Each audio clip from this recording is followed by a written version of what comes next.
এইভাবে আর কতদিন কিং? প্রতি সময় প্রতি মুহূর্ত আকাশের দিকে তাকিয়ে আর কি হবে? যেটা যাওয়ার সেটা তো চলে গেছে। উপরের কথাগুলো বলে ওঠে লিজা। এক দৃষ্টিতে তাকিয়ে আছে কিং আকাশের দিকে। হঠাৎ করে লিজার মুগ্ধ মাখা মধুর মিষ্টি কোকিল কুহু সুর শুনে মুচকি একটা হাসি দেয়। রহস্যময় হাসি দিয়ে আবারও আকাশের দিকে তাকিয়ে বলে ওঠে, যতদিন ওই আকাশের মাঝে সেই দুঃখের তারাটাকে দেখা যাবে, ততদিন তুমি আমাকে এই সময় সারাক্ষণ তাকিয়ে থাকতে দেখবে ওই সুখ নামের দুঃখের তারার দিকে। তুমি আসলে একটা কুয়াশা, তোমাকে ছোঁয়া যায় না, শুধু দেখা যায়। তোমাকে বোঝা বড় মুশকিল, তবে তোমাকে অনুভব করা যায়। কিং এক দৃষ্টিতে আবারও তাকিয়ে থাকে সেই শোক তারার দিকে। কেননা সেই শোক তারাটা তার খুব পরিচিত একটা তারা। তারাটি যেন আজকে পুরো আকাশকে রঙিন আলো ছড়িয়েছে। তার এই ঝলমলে আলোতে রঙিন হয়ে উঠেছে যেন প্রতিদিন এই কিং। কিং আবারও একটা মুগ্ধ মায়াবী এক রহস্যময় হাসি দিয়ে বলে ওঠে, হাহাহা, তুমি একদম ঠিক বলেছ। যেমন ধোঁয়াকে শুধু দেখা যায় কিন্তু ছোঁয়া যায় না, মিলিয়ে যায় এই প্রকৃতির বাতাসের সাথে, ঠিক তেমন আমিও। আমাকে দেখা যায় কিন্তু ছোঁয়া যায় না, আমাকে বোঝা যায় না কিন্তু আমাকে অনুভব করা যায়, আমার উপস্থিতি টের পাওয়া যায়। কথাগুলো মন দিয়ে শুনছে লিজা। লিজা অনেকদিন হলো কিং এর সাথে আছে, কিন্তু এই কিং কি করে, কি তার পরিচয় এখনো ভালো করে জানি না লিজা। লিজা আবারও রহস্যময় ঘোলাটের মধ্যে থেকে যায়। লিজা বলে ওঠে, হ্যাঁ, তুমি একদম ঠিক বলেছ। তোমার সম্বন্ধে বেশি কিছু জানি না, তবে আমি জানতেও চাই না। তোমার কাছে জানতে চাইলেও তুমি বলতে চাও না। কি হয়েছিল তোমার সাথে, তাও তুমি কাউকে জানাচ্ছ না। হাতে সিগারেট, অন্য হাতে মদের গ্লাস টেবিলের ওপর রাখা আছে। বিভিন্ন ব্র্যান্ডেড মদের বোতল।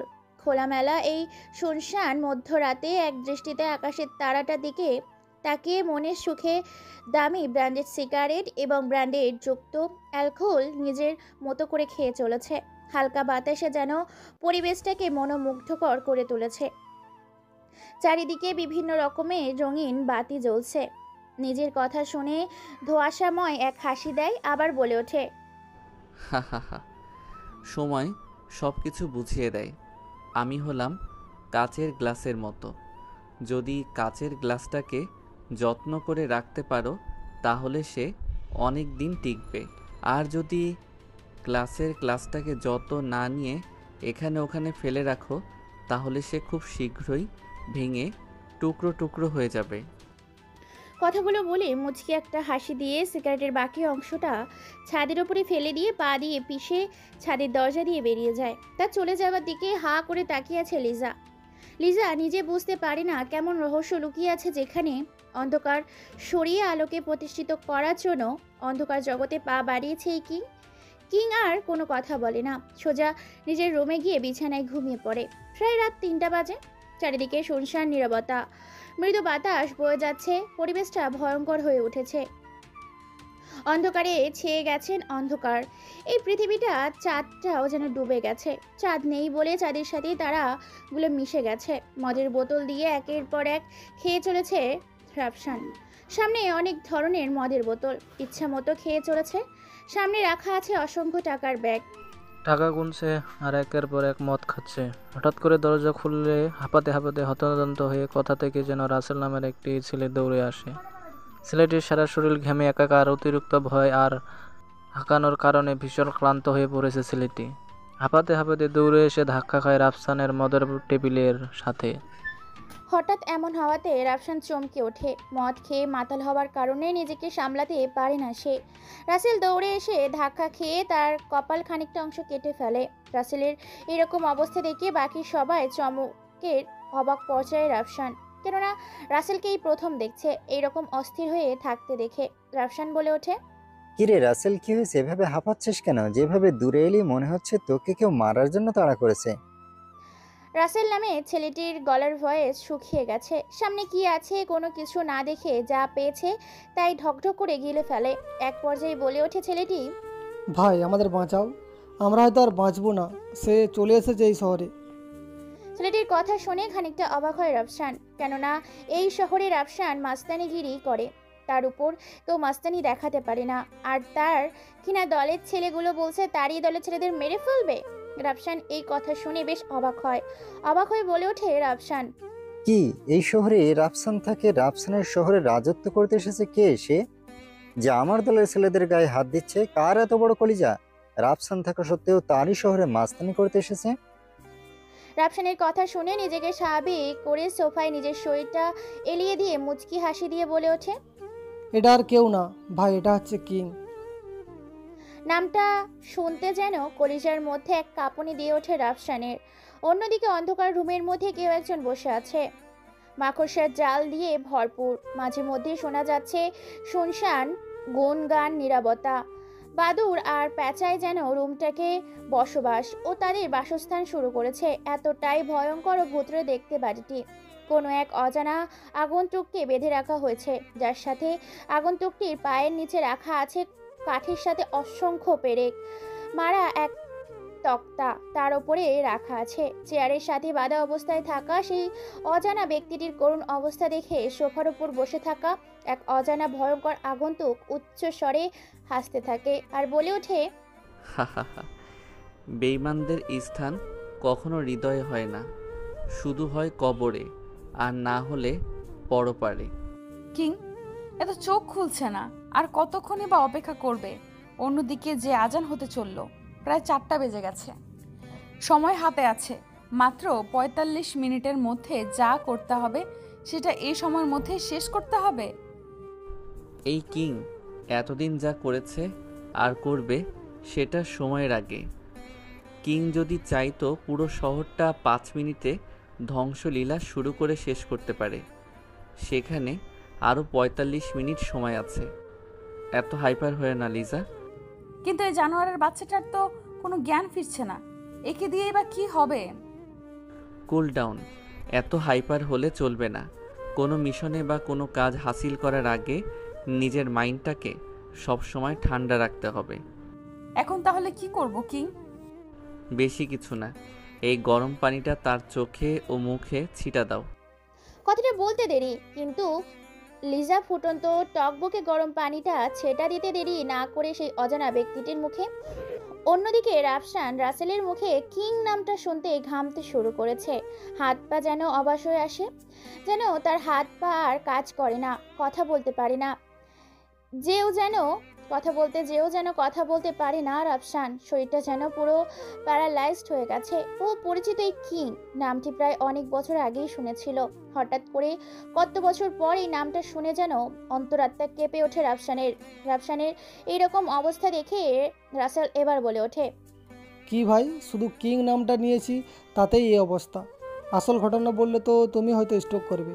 আমি নিজের চোখে দেখে এসেছি সেই ভয়ানক দৃশ্যটা, এখনও আমার চোখে ভাসছে। তুই যেভাবে কিং নামটা নিলি তাতে তো আমি কেন, যদি স্বয়ং আজরাইলও শুনে সেও ভয়ে কেঁপে উঠবে, কেননা এই নামটা যে খুবই ভয়ানক। আজকের সেই ভয়ঙ্কর দৃশ্য এবং সেই ভয়াবহ ঘটনার কথা, তোমার কথা মতো আমরা চাঁদা তুলতে গিয়েছিলাম ভার্সিটিতে প্রিন্সিপালের কাছ থেকে। কিন্তু সেখানে চাঁদা নেওয়ার পর আমরা আমাদের নিজ গন্তব্যে চলে যাই। সেখানে গিয়ে এক ভয়ঙ্কর ঘটনা ঘটে। কি সেই ভয়ঙ্কর ঘটনা যার জন্য তুই এত ভয় পেয়েছিস? ভাই, সেখানে সেই ভয়ঙ্কর হ্যাকারের মাস্ক পরা সেই ভয়ঙ্কর আগন্তুক কিং। আবার রাসেলের মুখে রাফসান কিং নামটা শুনতেই চমকে ওঠে রাসেল, বলে ওঠে, হঠাৎ করে আমাদের সামনে সে চলে আসে। সে আদৌ কিং কি না জানি না, তবে তার পরনে ছিল ঠিক কিং যেগুলো পোশাক পরতো, একদম সেম টু সেম। মারার স্টাইল থেকে কাটার স্টাইল পর্যন্ত, হাঁটা চলা, কথা বলার স্টাইল, সব কিছু কিংয়ের সাথে মিলে যায়।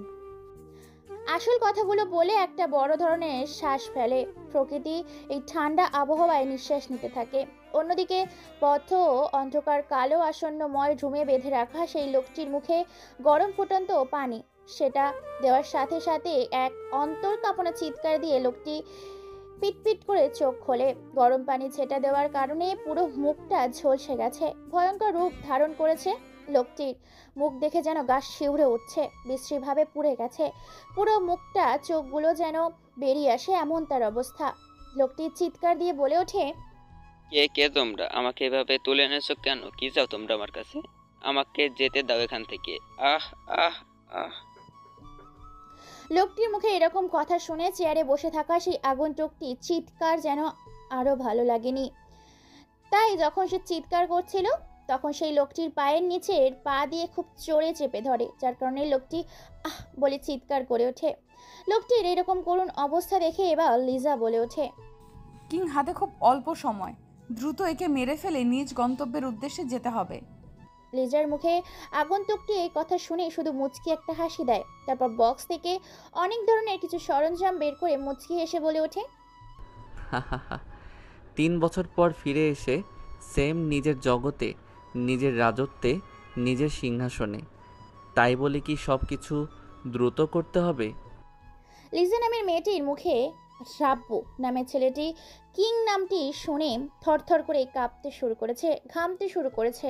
পুরো রক্তাক্ত শরীর যেন ঘেমে একাকার, রক্তের থেকেও যেন বের হচ্ছে তার শরীর থেকে অতিরিক্ত মাত্রায় ঘাম। কিন্তু নামটা শুনতে অন্তরাত্মা কেঁপে ওঠে। কি এমন রহস্য লুকিয়ে আছে এই কিং নামের অজানা আগন্তুকটির ভেতরে, যার নামটা শুনলে অনেকেই কেঁপে ওঠে? আপনাদেরও জানার ইচ্ছে করছে না কিংকে? অবশ্যই জানতে পারবেন। লিজা বলে ওঠে, কিং একে এতটাই ভয়ঙ্কর মৃত্যু দেবে যা এই মৃত্যু দেখে তাদের গ্যাং নয় বরং পুরো শহর কেঁপে উঠবে, টেলিভিশন সাংবাদিক সহ সরকার। নিজের মুখে এরকম কথা শুনে কিং নামে সেই ভয়ঙ্কর আগন্তুকটি আবার এক মধুমাখাময় মুচকি রহস্যময় হাসি দেয়। তার এই হাসি দুটি মাত্র কারণ, এক হয় সে ছেড়ে দেবে, আর না হয় এতটাই ভয়ঙ্কর মৃত্যু দেবে যেটা পুরো আন্ডারওয়ার্ল্ড রেকর্ডটাকে কাঁপিয়ে তুলবে। কালো দুনিয়ার কালো মানুষগুলো ভয়ে আন্ডারগ্রাউন্ডে চলে যাবে। কিং বলে ওঠে, ওকে ঠিক আছে, তোমার কথাটাকে আমি মেনে নিলাম। পাশে ক্যামেরা রাখা আছে, ওপেন করো আর ভিডিও করতে থাকো। সারা বিশ্বে ভাইরাল করে ছড়িয়ে দাও। সবাই জানুক, সবাই দেখুক, সবাই ভয়ে আতঙ্কে থাকুক। সবার মনে, সবার হৃদয়ে নতুন করে আবার কিং নামটা ভয়ে এনে দিক। সবার মাঝে ছড়িয়ে দাও, কিং চলে এসেছে নতুন করে তার শহরে নতুনভাবে রাজত্ব করতে। হা হা হা হা। এই বলে আগন্তুকটি আবারও ভয়ঙ্কর হাসি দেয়। ভয়ঙ্কর হাসির সাথে সাথে ছেলেটির দু পা সেই পিরিক মারা কাঠের তক্তার উপর চেপে ধরে। মুহূর্তের মধ্যে সেই রাব্বু নামের ছেলেটির দু পা পেরেকের মধ্যে কাঠের ভেতর ঢুকে যায়।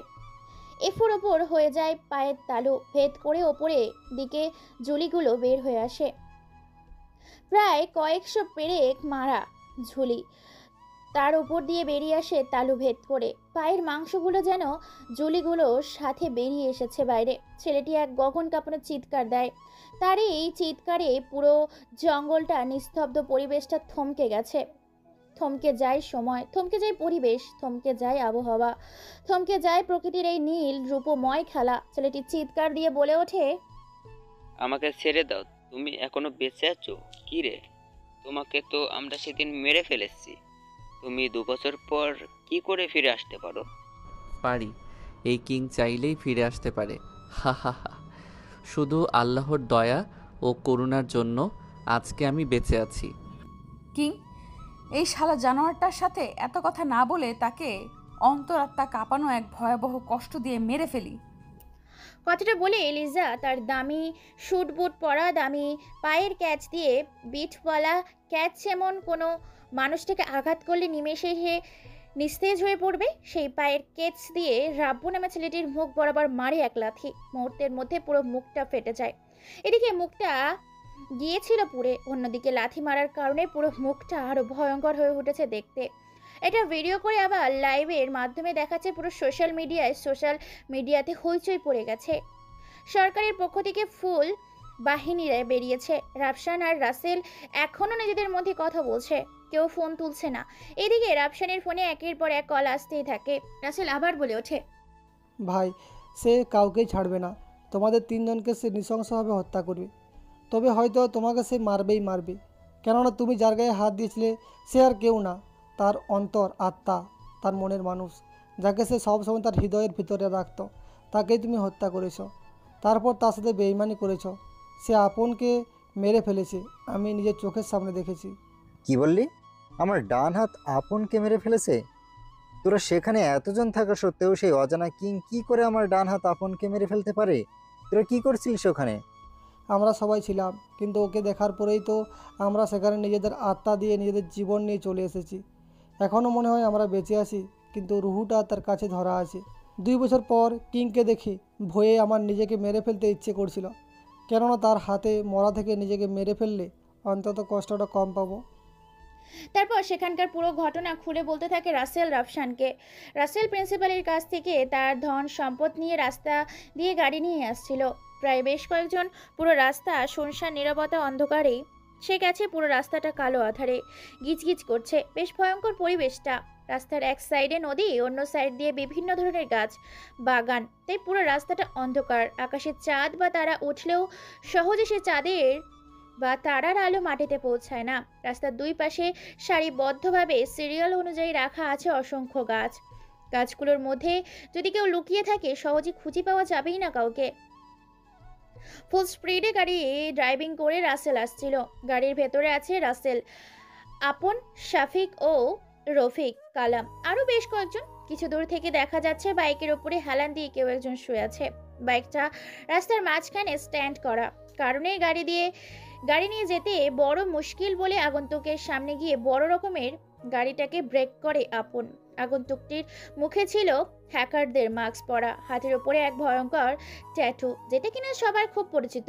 ডান হাতে সোনার তৈরি এক চাইনিজ কুড়াল, বাম হাতে সিগারেট, হেলান দিয়ে বাইকের ওপর। আপন, রাসেল, কালাম, রফিক, শফিক এইসব দেখে খানিকটা ঘাবড়ে যায়। আপন গাড়ির কাজটা নামিয়ে হালকা চিৎকার দিয়ে বলে ওঠে, কিরে শালা খান কিরপো, তুই রাস্তার মাঝখানে বাইক রাখছিস কেন? তুই জানিস না আমরা কার লোক? আমরা রাফিয়ান ভাইয়ের লোক। নিজেদের জীবন বাঁচাতে চাইলে বাইকটাকে এখান থেকে সরিয়ে মানে কেটে পড়। আপন নামে ছেলেটির কথা শুনে আগন্তুকটি হাসতে থাকে, যার হাসির মানে হচ্ছে খুবই ভয়ঙ্কর, ভয়াবহ। আপন আবার বলে ওঠে, কিরে শালা খান কিরপো, তুই আবার আমার মুখে মুখে তর্ক করছিস? বলি রে, তোর বুকের পাটা আছে, তুই জানিস আমরা কে? হা হা হা, তাই নাকি? তা শুনি, কে তোরা? আমরা এমন একজন যা শুধু মৃত্যুই বলতে পারে। যেমন তোর মৃত্যুটা এই মুহূর্তে আমার হাতে হবে। যেখানে কিং এর মতো আন্ডারওয়ার্ল্ডের কালো দুনিয়ার বাচ্চা যাকে আমরা মেরে ফেলেছি, সেখানে তুই কে? কথাটা বলে আপন গাড়ির ভেতরে চলে যায়। তারপর সেখানে গিয়ে গাড়ি স্টার্ট করে ফুল স্পিডে আগন্তুকটির দিকে গাড়িটি চালিয়ে নিয়ে আসতে থাকে। এখনো বাইকের উপর শুয়ে আছে আগন্তুকটি। যখনই তাকে ধাক্কা দিতে যাবে তখনই আগন্তুকটি সিনেমা স্টাইলে গাড়ির কাচের ওপরে তার সোনার কুড়ালটা দিয়ে মারে এক কোপ। কোপ মারার সাথে সাথে মুহূর্তের মধ্যেই কাচ ভেদ করে আপনের বাম হাতে বাহা পর্যন্ত শরীর থেকে আলাদা হয়ে গাড়ির ভেতরেই পড়ে থাকে। গাড়িটা কন্ট্রোল হারিয়ে বিকট আওয়াজে ধাক্কা খায় গাছের সাথে। গাড়ির কাচ ভেঙে ভেতরে থাকা মানুষগুলো ছিটকে পড়ে বাইরে। হঠাৎ করে এমন হাওয়াতে সবাই ভয় পেয়ে যায়। কিছুক্ষণের মধ্যে সেখানে আরেকটি আগন্তুক বাইক নিয়ে হাজির হয়। গাড়ির থেকে নামার সাথে সাথে আগন্তুক এক হাসি দিয়ে বলে ওঠে, কি ব্যাপার কিং? এখনো তুমি এই শালা জানোয়ারের বাচ্চাগুলোকে বাঁচিয়ে রেখেছো? এইগুলোকে এখনই মেরে ফেলো। ভুলে যেও লিজা, সিংহ শিকার করার আগে হুঙ্কার ছাড়ে। ঠিক তেমনি এই কিং কোনো মিশনে গেলে কাউকে মারার আগে এই কিংয়ের ভয়াবহ দেখায়। হাতে তো অনেকগুলো পাখি ধরা পড়েছে, জাল ছেড়ে পালাতে পারবে না। কোনটাকে দেখে কোনটাকে মারবে? সিংহ যখন শিকার করে তখন সে ভালো ও মাংসওয়ালা প্রাণীটাকে দেখে শিকার করে। ঠিক আমিও তেমন করব। তার মানে কি এখানে তবে আপন মরতে চলেছে? হয়তোবা কেউ একজন আমার হাতে শিকার হতে চলেছে। কথাটা বলেই নিজের মুখ থেকে হ্যাকারের মাস্কটা খুলে ফেলে। আগন্তুককে দেখার সাথে সাথে সেখানে উপস্থিত আপন, রফিক, শফিক, বাহাদুর শাহ, জাফর আহমেদ সবার অন্তরাত্মা কেঁপে ওঠে। যেখানে শুধু একটু জন্য রাসেল কিংকে দেখতে পায়নি, শুধু তার উপস্থিতিটাই টের পেয়েছে। কিং বলে ওঠে, তবে তাকে এতটা নৃশংসভাবেও কষ্ট দিয়ে মারব, যেটা কিনা সবার কাছে রূপকথার গল্প হিসেবে কল্পনায় থেকে যাবে। তাহলে সেই আগের কিং আর এখনকার কিং কি তাহলে একই স্টাইলে একই ফর্মে আবার ফিরে আসবে? লিজা, তুমি ভুলে যেও না, জঙ্গলের রাজা সিংহ গর্জন করে না বলে সে গর্জন করতে কিন্তু ভুলে যায় না। তার একটা গর্জনে পুরো জঙ্গল কেঁপে ওঠে। ঠিক আমি আন্ডারগ্রাউন্ডে চলে গেছিলাম বলে এটা ভেবে নিও না যে আন্ডারগ্রাউন্ড থেকে এসে আগের কিং ভয় পেয়ে আছে। আমি কিং ছিলাম, আছি, থাকবো আর থাকছি। কিং নামটা শুনতেই 2 বছর পর এইরকম হঠাৎ কারো নাম শুনতে ভয় পেয়ে সবার মাঝে কৌতূহল জাগে। ছটপট করতে থাকে আপন। শরীর থেকে হাতটা রাস্তার ওপরে লাফালাফি করছে। এই দৃশ্য দেখে ভীষণ রকমের ভয় পেয়ে যায় উপস্থিত থাকা তারা সকলে। আগন্তুকটি তার বাইকের পেছন থেকে একটা ব্যাগ থেকে ছোট্ট একটা চেয়ার বের করে তার পাশে একটা সুইচে চাপ দিতেই চেয়ারটা বড় রকমের একটা সোফায় পরিণত হয়। পায়ের ওপর পা দিয়ে বসে পড়ে কিং। বাম হাতে সিগারেট, ডান হাতে চাইনিজ সোরাল তৈরি কোরাল। রাস্তার ওপর বসে আছে রফিক, শফিক, সালাম, কালাম, জবাব। তারা সকলেই সাথে আছে রাসেল। রাসেল এবার দেখে ফেলে কিংকে। রাসেল কিংকে দেখার সাথে সাথে সেখানে ভয় কাঁপতে শুরু করেছে। কোনো কথাই ছাড়াই সিগারেটের বাকি অংশটা আপনের চোখের ভেতর ঢুকিয়ে দেয়। মুহূর্তের মধ্যেই দু চোখ ঝলসে গিয়ে অন্ধ হয়ে যায়। চিৎকার করতে থাকে। তার চিৎকার যেন জঙ্গলের পশু পাখিরা ভয়ে অন্য জায়গায় পালিয়ে যায়। হৃদয় ভয়ে কাঁদতে থাকে উপস্থিত থাকা জুয়েল সহ সকলে। আপন সাথে সাথে এক চিৎকার দিয়ে বলে ওঠে, আরে এ তো কিং ছিল। তোরা নিজেদের জীবন বাঁচাতে পালিয়ে যা, নয়তো এই কুখ্যাত হায়নারূপে হিংস্র খুনিটা তোদেরকে গিলে খাবে। আমাকে নিয়ে ভাবিস না, আমি আমার বেমানে ফলটা আজ পেয়েছি। বেঁচে থাকলে দেখা হবে, তবে তোরা বেঁচে থাকতে আর কারোর সাথে বেমানি করিস না। আপনকে আর কোনো কথা বলার সুযোগ না দিয়ে মুখের ভেতর হাত ঢুকিয়ে জিহ্বাটাকে বের করে জিহ্বার মাঝখানে ফ্রাই করে দেয়। সাথে সাথে জিহ্বাটা 2 দিক দিয়ে ছিঁড়ে গিয়ে কুকুরের মতো মুখ দিয়ে ঝুলে থাকে। দৃশ্য দেখে ভয়ে কয়েকটা ঢোক গিলে তারা। আতকে বলে ওঠে জুয়েল, কিং কিং, তুমি এখনো বেঁচে আছো? আমাকে মারবে এমন কোনো বাপের বেটা আছে এই শহরে? কি করে? কি এসব? আমি কি স্বপ্ন দেখছি? স্বপ্ন নয়, বাস্তব।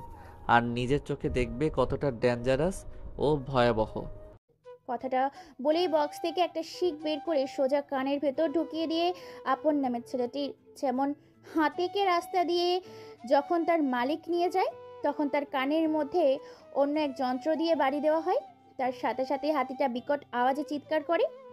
ঠিক তেমনই কিং নামে সেই আগন্তুকটি আপন নামে ছেলেটির কানের ভেতর শিক ঢুকিয়ে দেওয়ার সাথে সাথে এক ভয়ঙ্কর রূপে চিৎকার দেয়। সেখানেই অজ্ঞান হয়ে পড়ে যায়। উপস্থিত দাঁড়িয়ে থাকা সকলে হা করে তাকিয়ে আছে। সবাই জানে এই কিং সম্বন্ধে, কিং কতটা ভয়ঙ্কর। এই কিং এর সাথে কেউ বিশ্বাসঘাতকতা করলে তাকে মরতেই হবে। কিং ছেড়ে দেয় কিন্তু কাউকে ছাড় দেয় না।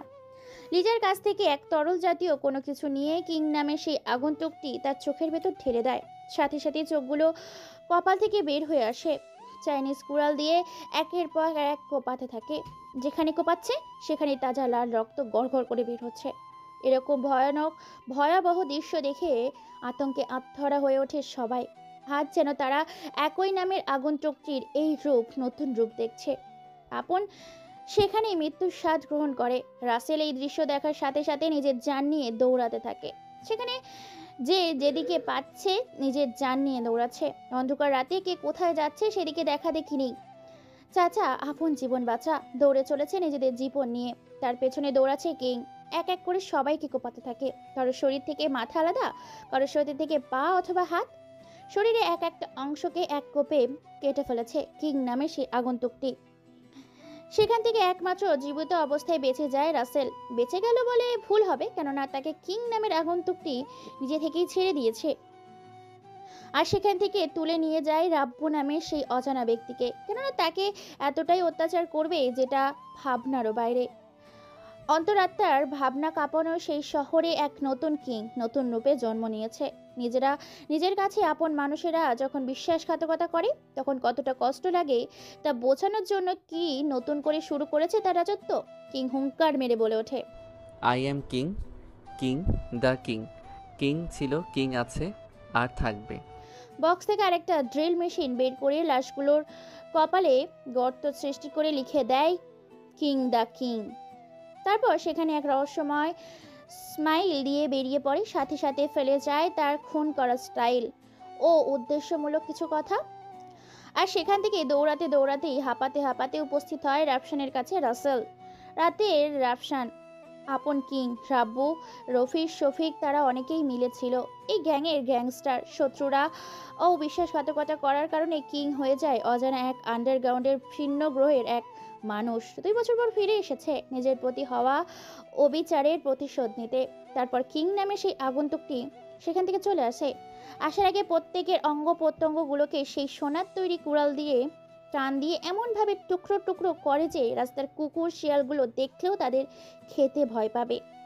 কিং হুঙ্কার মেরে চিৎকার দিয়ে বলে ওঠে, শালা জানোয়ারের বাচ্চাগুলো, তোরা জানিস নাই কিংকে? কিং চাইলে তোদের টুকরো টুকরো করে ফেলতে পারে। তোদের শরীরটাকে এতটাই টুকরো টুকরো করে খণ্ড খণ্ড করব যে তোদেরকে মাটিতে পুঁততে গেলে মাটি পর্যন্ত কেঁপে উঠবে। কিং অনেক হয়েছে, এখন আমাদের উচিত এইখান থেকে বেরিয়ে যাওয়া, নয়তো বিপদে পড়তে পারি। তাছাড়া কেউ জানেই না যে তুমি বেঁচে আছো। যদি তোমার খবর সবার জানা হয়ে যায় বা সব দিক দিয়ে ছড়িয়ে পড়ে তাহলে আতঙ্ক ছড়িয়ে পড়বে। তাই খুব সাবধানে কাজ করতে হবে, কেননা সে বিশ্বাসঘাতকগুলো কিন্তু অনেক বড় গ্যাংস্টার হয়ে উঠেছে। তুমি না থাকায় তোমার জায়গাটা খুব সহজে তারা দখল করেছে। বাংলাদেশ সহ Japan, Indonesia, Thailand, Malaysia, Chennai, Bhutan, এমনকি ইসরায়েল, ব্রাজিল, আর্জেন্টিনা দেশগুলোতেও তাদের রাজত্ব চলছে। বিভিন্ন রকম অ্যালকোহল সহ বিভিন্ন রকম দ্রব্যমূল পাচার করছে তারা। পরিচয় নাও, খোঁজ খবর লাগাও। বাকিগুলোকে কোথায় পাবো? কাউকে ছাড়বো না, কুত্তার থেকেও ভয়ঙ্কর মৃত্যু দেব তাদেরকে। ওকে, আমি খবর নিচ্ছি। বর্তমানে রাফসানের দলকে কে কে আছে যেগুলো তোমার সাথে বিশ্বাসঘাতকতা করেছিল? তারা বর্তমানে কোন কোন জায়গায় আছে এবং কোন কোন পজিশনে আছে? ওকে। 2 আগন্তুক বাইক নিয়ে বেরিয়ে পড়ে তাদের নিজে গন্তব্যের উদ্দেশ্যে। অজানা কি ঘটেছিল এই কিং নামে ছেলেটির সাথে? কে এই কিং? কোত্থেকে এলো এই কিং? তার নাম কি আসলে কিং, নাকি অন্ধকার জগতে থাকার কারণে সবাই তাকে কিং নামে চেনে? সবকিছু ধোঁয়াশা আর কুয়াশা, গল্পের পাতায় শুধু কল্পনা আর গল্প কথা। আজও থেকে গেল তাদের জীবনের গল্পটা রহস্য। কি এমন ঘটেছিল যার কারণে সে এত ক্ষিপ্ত হয়ে 2 বছর পর নিজেকে আন্ডারগ্রাউন্ডে রেখেছিল, আর 2 বছর পর নতুন করে ফিরে এসেছে নিজের প্রতি হওয়া প্রতিশোধ নিতে? 2 আগন্তুক 2টা R15 গাড়িতে চেপে রওনা দেয় তাদের নিজ গন্তব্যের উদ্দেশ্যে। ফুল স্পিডে বাইক চালিয়ে পুরো শুনশান রাস্তায় টেনে চলেছে 2 বাইক। বাইক দুটো শুধু হেডলাইটগুলোই দেখা যাচ্ছে, তাছাড়া কোনো কিছুই দেখা যায় না। অন্ধকারে মিশে যাচ্ছে আগন্তুক দুটি, হারিয়ে যায় কালো ধোঁয়ার সাথে, মিশে যায় তাদের অস্তিত্বহীন অস্তিত্ব। সেখান থেকে হাঁপাতে হাঁপাতে এসে রাসেল রাফসানকে বলে ওঠে, তুই যা বলছিস সবকিছু তো কিং ভাইয়ের সাথে মিলে যাচ্ছে, কিন্তু এটা কি করে সম্ভব? তাকে 2 বছর আগে আমরা হত্যা করেছি, বিশ্বাসঘাতকতা করেছি, কি করে ফিরে আসতে পারে? ভাই আমিও তাদের হাতে মারতাম, কিন্তু তোমাকে সতর্ক করে দেওয়ার জন্য তারা আমাকে ছেড়ে দিয়েছে। জানি না কোন সময় আমাদেরকে পরপারে পাঠিয়ে দেয়। কিং মানে কিং, কিং কিন্তু হাজারে একটা হয়। সারা আন্ডার ওয়ার্ল্ড জুড়ে কিংয়ের মতো পাওয়ারফুল ব্যক্তিকে ছাড়া আর কেউ নেই। এখন আমার বিশ্বাস হচ্ছে না, যদি কিং বেঁচে থাকে তাহলে মৃত্যু আমাদের অনিবার্য। আর যদি কেউ কিং এর রূপ নিয়ে আমাদের সাথে মাইন্ড গেম খেলতে আসে তাহলে তার গেমে তাকে মরতেই হবে। খোঁজ নে কে এসবের পিছনে আছে। ভাই আমি বেশ কয়েকটা টিকিট কেটে রেখেছি, যদি এটা কিং হয়ে থাকে তাহলে আমি দেশ থেকে পালিয়ে যাব। খোঁজ খবর নিচ্ছি আমি। শোন, কিছুদিনের জন্য আন্ডারগ্রাউন্ডে চলে যা। তোর কথা শুনে মনে হচ্ছে এটা কিং, তবে আমি বিশ্বাস করতে পারছি না। নিজের হাতে তাকে হত্যা করেছি, এসবের পেছনে হয়তো তার বহুরূপী বা কেউ তাকে নকল করছে। জানি না ভাই, 2 বছর পর হঠাৎ করে কি এসব হচ্ছে। এই 2 বছর তো বেশ শান্তিতেই ছিলাম, হঠাৎ করে কোনো এক অজানা ঝড় এসে তোলপাড় লাগিয়ে দিল পুরো শহরে। হয়তো পুরো শহরে এতক্ষণে নিউজ করা হচ্ছে চারিদিকে, কেননা খবর তো আর চাপা থাকে না। পুরো রাস্তাটা মনে হয় রক্তে রক্তাক্ত হয়ে গেছে। খুব ভালো কথা মনে করলি। টিভিটা অন করতো, দেখি বর্তমান লাইভে কি দেখাচ্ছে। কথাটা বলার সাথে সাথে রাফসানের কথা শুনে রাসেল দ্রুত টিভি অন করে। টিভি অন করার সাথে সাথেই সাংবাদিকরা খবর প্রচার করছে সেই রাস্তায় দুর্ঘটনায় এক মর্মান্তিক অনেকজনের মৃত্যুর ঘটনা। সাংবাদিক একের পর এক খবর প্রচার করছে। তার এই খবর দেখে অনেকেই কেঁপে উঠেছে। ছোট বাচ্চাগুলো ভয়ে থরথর করে কাঁপছে। বৃদ্ধ মানুষগুলো এই দৃশ্য দেখে নিজেদের চোখ বন্ধ করে ফেলেছে, কেননা শরীরগুলো এতটাই টুকরো টুকরো করা হয়েছে যে মাটির পক্ষে এমনকি পোকামাকড় তাদের গোস্তের টুকরোগুলোও খেতে ভয় পাবে। মাটিতে পড়ে থাকা তাদের শরীরে বিভিন্ন অংশ দেখে যেন বারবার মাটিটা কেঁপে উঠছে।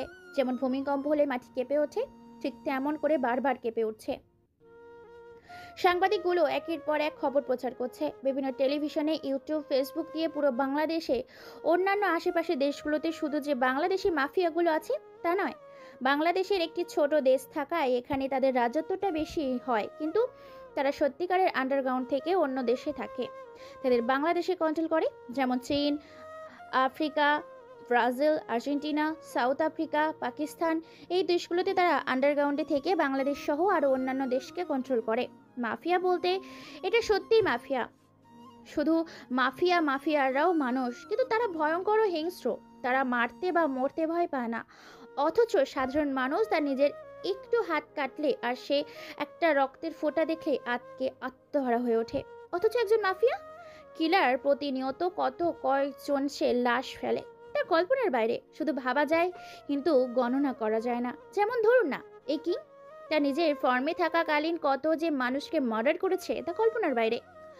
2 বছর আগে গণনা করে দেখেছিল আইন শৃঙ্খলা বাহিনী টোটালে আশেপাশে দেশগুলো, শহর, অন্যান্য দেশগুলো মিলে এই কিং নামের এই ভয়াবহ আগুন তুকটি মার্ডার করেছে প্রায় 4,500 কোটিরও বেশি মানুষ। রাফসান ভয়ে কোনো কিছু বলতে পারে না বলতে পারে। রাসেল সেখান থেকে বেরিয়ে পড়েন তার নির্জন রাস্তায় সিকিউরিটি নিয়ে নিজের গন্তব্যের উদ্দেশ্যে। অন্যদিকে, ভাই আমাকে মেরো না, আমি এমন করতে চাইনি, কিন্তু পরিবেশের চাপে, বন্ধুদের ধোকায় তোমার সাথে বিশ্বাসঘাতকতা করতে বাধ্য হয়েছি। জানোয়ার কোথাকার! আগে মনে ছিল না? নৃশংসভাবে হত্যা করার পরে এখন বলছিস তুই কোনো কিছু জানিস না? যেদিন তাকে নিয়ে নৃশংসভাবে হত্যা করার চেষ্টা করেছিলি, তখন তোর এই দয়া, এই ভালোবাসা, এই করুণা কোথায় ছিল? জানোয়ার কোথাকার! প্লিজ ভাই, তুমি এভাবে হেসো না। তুমি হাসলে আমার অন্তরাত্মা কেঁপে ওঠে। মনে হয় আমি চলে গেছি স্বর্গে, আর রুহটা ধরা আছে তোমার হাতে। তুমি শুধু কিং নয়, মহা কিং, ভয়ানক এক মানুষ, যার হাতে যে একবার পড়ে তাকে মৃত্যু ছাড়া অন্য কিছু উপহার দিতে পারে না। যে কী রে জানোয়ার কোথাকার, জানিস না আমার মৃত্যুটা কতটা যন্ত্রণাদায়ক, কতটা ভয়ঙ্কর হতে পারে? জানি ভাই, প্লিজ আমাকে যদি মেরো তাহলে আমাকে একবারে মেরে ফেলো, তিলে তিলে কষ্ট দিয়ে মেরো না। হা হা হা, তুই জানিস না তোর এই কিং ভাই কতটা হিংস্র, কতটা ভয়ানক। সিংহ যখন গর্জন করে পুরো জঙ্গল কেঁপে ওঠে, আর এই কিং যদি অহংকার মারে, পুরো বাংলাদেশ সহ আশেপাশের দেশগুলো থরথর করে কাঁপতে শুরু করে। সেখানে কিনা তুই কিংয়ের সাথে বিশ্বাসঘাতকতা করেছিস। তোকে কি করে ছেড়ে দিব বল? মরতে তো তোকে হবেই, মৃত্যু তোর জন্য অনির্বাচিত। ভাই ছেড়ে দাও আমাকে, আমি শহর ছেড়ে চলে যাব।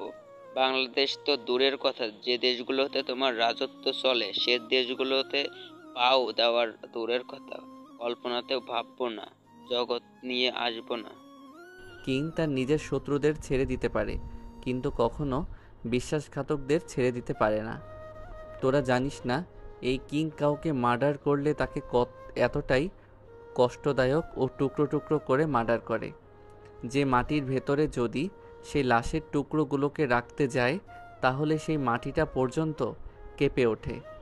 কিং এর মুখে এরকম ভয়ানক শব্দ শুনতে পেয়ে কেঁপে ওঠে রাব্বু। লিজা হাসতে থাকে। লিজাও খুব ভয়ঙ্কর, যখন তখন মার্ডার করে হুমকি দেয়, মিশনে যায়, বিভিন্ন কাজের সাথে সেও যুক্ত আছে কিং এর সাথে। কিং বলে ওঠে, লিজা, অনেক কথা হয়েছে, ওর মৃত্যুর সময় হয়ে গেছে, আমার ব্যাগটা গিয়ে নিয়ে আসো।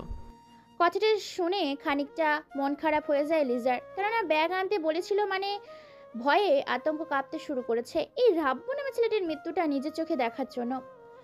এতটাই মৃত্যু যে তার কষ্ট দেখে মৃত্যুর ফেরেশতা আজরাইল পর্যন্ত কেঁপে উঠবে। লিজা বলে ওঠে, ওকে কিং, ঠিক আছে, আমি নিয়ে আসি। তবে ব্যাটা ছাড়া কি তাকে অত্যাচার করা যেত না? ব্যাগটা আনলে যে ব্লিডিংটা পর্যন্ত এর আত্মনাদ দেখে চিৎকার করবে, বিল্ডিংটা এর কষ্ট দেখে হয়তো ভেঙে পড়তে পারে। রাগে ঝুঁকে তাকাতে লিজা কোনো কথা ছাড়াই নিয়ে আসে। রাব্বু নামের ছেলেটির পায়ে হাতুড়ি দিয়ে আঘাত করতে থাকে। যত বেশি আঘাত করে তত বেশি পেরেক মারা কাঠের তক্তা দিয়ে ঝুলি সহ বারবার গেঁথে যাচ্ছে তার পায়ের তালুতে। মাংস ভেদ করে বের হয়ে আসে ঝুলিগুলো। এক পর্যায়ে আপন নামে ছেলেটি পা থেকে মাংসগুলো খসে পড়ে। লিজা ব্যাগটা নিয়ে এসে বলে ওঠে, কিং, এই নাও তোমার ইলেকট্রিক্যাল ব্যাগ। এখানে সব রাখা আছে, যতগুলো ভয়ঙ্কর জিনিস লাগে সব কিছু তৈরি করা আছে। আমি একটু বাইরে গেলাম, কারণ এখানে থাকলে আমার নিজেরই অবস্থা খারাপ হয়ে আসবে। তাই আমি একটু বাহির থেকে ঘুরে আসি, দেখে আসি বাইরের পরিস্থিতি ও বর্তমান আবহাওয়াটা কি। ওকে, ঠিক আছে। তারপর কিং নামে সেই অজানা আগন্তুকটি 2 বছরে ফিরে এসে নিজের ক্ষিপ্ততা পূরণ করার জন্য ব্যাগ থেকে অনেক রকমের সরঞ্জাম বের করে। পুড়ে যাওয়া মুখটাতে চিমটি দিয়ে তার চামড়াগুলোকে টেনে তুলে ফেলতে থাকে। রাবু চিৎকার, পুরো বাড়ি থরথর করে কাঁপে।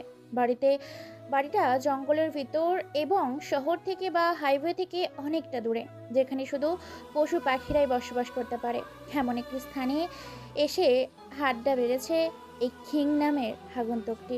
মুখের সম্পূর্ণ চামড়া তুলে ফেলার পরেই পুরো মুখটা চামড়াবিহীন হয়ে যায়। দেখতে পুরো ভয়ঙ্কর হয়ে ওঠে। মুখ দিয়ে গড়গড় করে রক্ত বের হচ্ছে। ছেলেটির আর্তনাদ, চিৎকার যেন পুরো জঙ্গলটাকে কাঁপিয়ে তুলেছে। তারপর আগন্তুকটি একটা লোহার চিরুনি বের করে এটা বের করে করার সাথে সাথেই মুখের ভিতর ঢুকিয়ে দিয়ে বাম পাশের গাল দিয়ে সাথে সাথেই দাঁত গালটা ছিঁড়ে পিস হয়ে যায়। অপর পাশে ডাল গালে আবারও চিমটিটা লাগিয়ে মারে, সাথে গাল ছিঁড়ে ফালা ফালা হয়ে যায়। এইভাবেই পুরো মুখে একের পর এক সেই লোহা চিরুনি দিয়ে হাঁচড়াতে থাকে।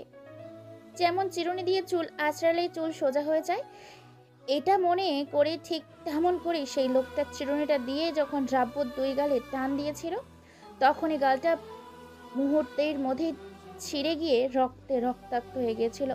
মুখের আকৃতি ধরন সব পাল্টে গেছে। মুখের অবস্থা নাজেহাল। এটা আবার ভিডিও লাইভের মাধ্যমে দেখাচ্ছে সারা দুনিয়ায়।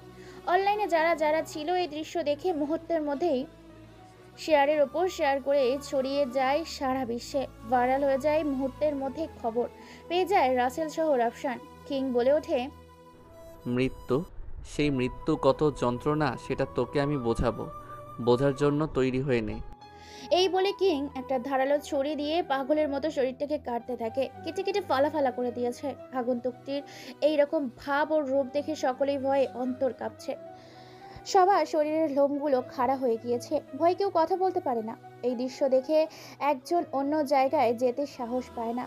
নিস্তব্ধ হয়ে গেছে এই রকম মর্মান্তিক মৃত্যু দেখে। পুরো আইন প্রশাসন এবং দেশের ভরাট এবং অর্থনীতি সহ যারা বিশ্বে প্রভাব ফেলেছে মানুষের মধ্যে অজানা আগন্তুকটি নিয়ে রাসেল এবং রাফসান কাছে। আগন্তুকের মুখ দেখা যায় না। পরিবেশ যেমন তেমন পরিবেশটাই আছে যেন থমকে আছে, অন্ধকারের কোনো মায়াজালে ফেসে গেছে। ভয়ঙ্কর পরিস্থিতিতে ভয়ঙ্কর এই রূপ ধারণ করেছে এবং ভয়াবহতা পুরো বাংলাদেশে চলেছে। এখন থেকে লকডাউনের মানুষ অনলাইন, ফেসবুক, জনপ্রিয় অ্যাপসে এই অ্যাপসগুলোই ঘাটাঘাটি বন্ধ করে দিয়েছে। এক রাতে যেন স্তব্ধ হয়ে গেছে পুরো বাংলাদেশ। সরকারের গদি পর্যন্ত নড়ে গেছে শুধুমাত্র একটা ভয়াবহ মার্ডারের জন্য। চলছে পুরো বাংলাদেশ তাণ্ডব। বাংলাদেশ সরকারি মাধ্যমে সিদ্ধান্ত নিয়েছে প্রয়োজনে লকডাউন ঠেকাতে এবং সেই ভয়াবহ খুনিকে ধরার জন্য সিক্রেট গোয়েন্দা নামাবে। তোর পাল কিছুক্ষণের মধ্যে ভিডিওটা ভাইরাল হয়ে যায়। আগন্তুকটি ধারালো একটা বিষাক্ত ব্লেড বের করে ব্যাগের বক্স থেকে, তারপর সেই বিষাক্ত বিষয় দিয়ে হাতের মধ্যে খানিকটা গোল করে গোশতের টুকরো কেটে নেয়। তারপর সেই জায়গায় হালকা করে মধু এবং চিনি ঢেলে দেয়, সাথে গুড় পানির সাথে মিশিয়ে গর্তের জায়গায় ঢেলে দেয়। রাব্বুর অন্য হাতে আবার গর্ত করে সেই হাতে ড্রাগস ঢেলে দেয়। মুহূর্তে মধ্যে ড্রাগসটা ধীরে ধীরে পুরো শরীরে ছড়িয়ে যেতে থাকে। এদিকে মিষ্টিযুক্ত সুগন্ধ পারফিউমে পিঁপড়ের দল ও মৌমাছি পাওয়ার সাথে সাথে পুরো রুমটাতে ছেয়ে ধরে পিঁপড়ের দল এবং তার গর্তের জায়গায় কামড়াতে থাকে। পুরো শরীরটা মুহূর্তের মধ্যে বিষাক্ত লাল চাটি দিয়ে ভরপুর হয়ে ওঠে। এর কিছু স্ক্রিনশট ও কিছু ভিডিও পিক নিয়ে আপলোড করে তার বিভিন্ন পেজের মাধ্যমে। এত বড় বড় বিষক্রিয়া ও বিষাক্ত পিঁপড়ের কামড় সহ্য করতে না পেরে মুহূর্তের মধ্যে মৃত্যুর দুয়ারে ঢলে পড়ে রাব্বু। তার পছন্দের সোনার তৈরি কুড়ালটা দিয়ে দেহটাকে কয়েক খণ্ড করে প্যাকেট করে ভাসিয়ে দিতে বলে তার ডলফিনের পুকুরে। আরে বন্ধুরা, গল্প প্রায় শেষের দিকে। তোমাদের কখন শোনাবো মনে করে তো দেবে। যাই হোক, তোমাদের আশিক ভাই এবং প্রিয়াঙ্কা আপুর সাথে আমি তোমাদের কিছু শেয়ার করতে চাই, যা তোমাদের শোনা খুবই প্রয়োজন। তারপর গল্পে ফিরে আসি। তাহলে লিজা বলে ওঠে, বন্ধুরা, তোমাদের জন্য আমরা একটা পুরস্কার রেখেছি। সেটা হচ্ছে একটা সিক্রেট সারপ্রাইজ, যেটার হোম ডেলিভারি একদম ফ্রি। তবে হ্যাঁ, আমাদের এই প্রোডাক্টটা তোমাদের কিনতে হবে না। শুধুমাত্র কয়েকটা সত্য ফলো করলে তোমরা জিতে নিতে পারছো অনেক বড় একটা ধামাকা পুরস্কার। তাই দেরি না করে আমি বলে দিই, সেটা হচ্ছে আমাদের এই চ্যানেলের ভিডিওগুলো যে যত বেশি শেয়ার এবং কমেন্ট লাইক করতে পারবে, তার জন্য এই চ্যানেলের অ্যাডমিন একটা ধামাকা পুরস্কার অফার রেখেছে। আমাদের মিঠুন স্টোরি চ্যানেলের অ্যাডমিন। আর হ্যাঁ, যে যত বেশি শেয়ার করতে পারবেন সেই বিজয় হবে।